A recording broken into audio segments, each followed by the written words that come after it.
يسعد مسايكم ويا أهلا وسهلا فيكم في برنامجكم ومن سيربح المليون. جمهورنا اليوم ضيفنا في الحلقة رئيس الوزراء العراقي حيدر العبادي. أهلا وسهلا فيك أخ حيدر. أخ حيدر، في عندك 15 سؤال بيوصلوك المليون، في عندك 3 وسائل مساعدة، حذف إجابتين، أو إذا بدك تستعين بصديق أو تستعين برأي البرلمان أو الجمهور.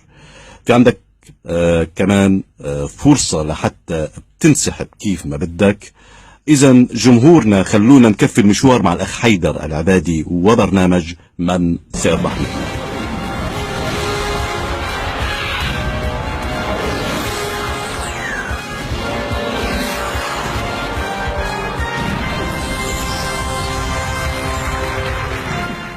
كمان بدنا نرحب برفيق حيدر العبادي إياد علاوي، إجا معه لحتى يشجعوا في هالمشوار من برنامج من سيربح مليون. إذا جمهورنا بنبدي مع الأخ حيدر العبادي رئيس وزراء العراق في هذا المشوار، ومع السؤال الأول: متى تتحسن الكهرباء؟ 2100، 2200، سنة 2300، سنة 2400؟ بصراحة يعني الكهرباء وضعها كلش داج، ما أعتقد أنه تتحسن حتى بال 2500، فأختار الاختيار الرابع. أكد كتير من الجواب إن شاء الله. إذن اختيار حيدر العبادي للجواب رقم 4 جواب صح، صاروا 200 ريال.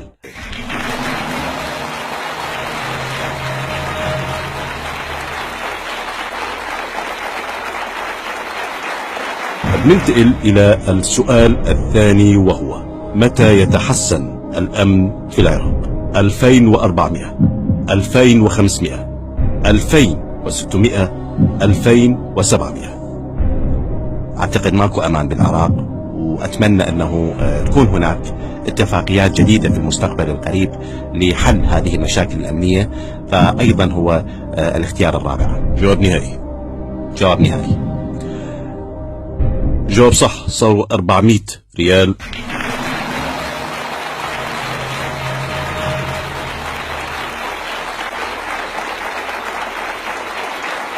أخ حيدر العبادي، لسه في عندك 3 وسائل مساعدة ما استخدمت ولا واحدة منهم: الاستعانة بالجمهور، أو حذف إجابتين، أو الاستعانة بالصديق. بننتقل إلى السؤال الثالث. السؤال هو: ما هو الحل الوحيد لوضع العراق العشبة، القنفة، الشعبة، اللفة؟ يعني هذا سؤال صعب جدا. يعني أتمنى أن أستعين بصديق إلي إبراهيم الجعفري، هو يعرف هذا السؤال. إذن بنطلب من البرنامج أن يتصل برفيق حيدر العبادي إبراهيم الجعفري لحتى يساعدوا بالجواب.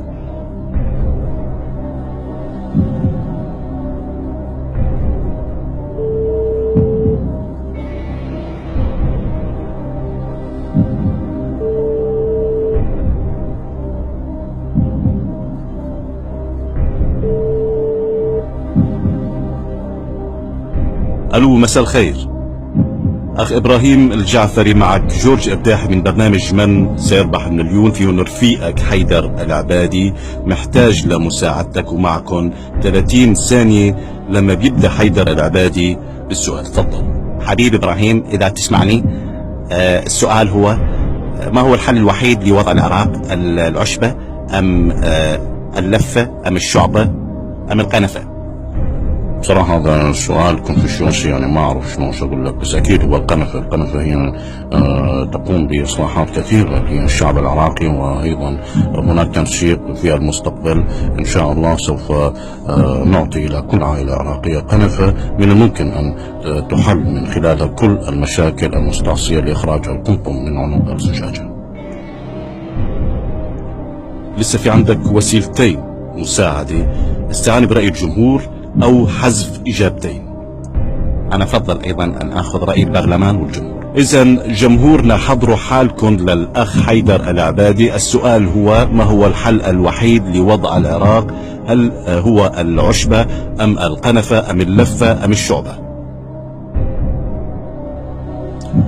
البرلمان أعطاك نسبة 95%. الاختيار الثاني هو القنفة. أنا أشوف أنه أستعمل الوسيلة الثالثة وهي حذف الإجابتين. إذا بنطلب من الكمبيوتر بيحذف له إجابتين للأخ حيدر العبادي من السؤال، وهو: ما هو الحل الوحيد لوضع العراق؟ غريب، حذف لك الجواب الأول وحذف لك الاختيار الثاني. طبعا عندك الاختيار الثالث والرابع: القنفة أم العشبة. أنا أفضل أن أمشي مع رأي الجمهور ومع رأي صديقي إبراهيم الجعفري.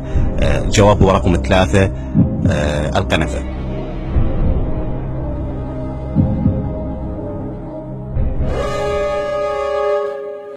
للأسف أخ حيدر العبادي، بتمنى لك الموفقية من جوات قلبي. الجواب خطأ. الجواب الصح هو العشبة هي الحل الوحيد لكل أوضاع العراق.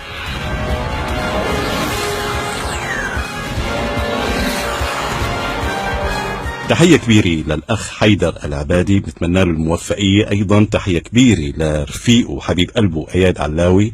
إذا كان بيعرف إياد علاوي بالجواب بالنسبة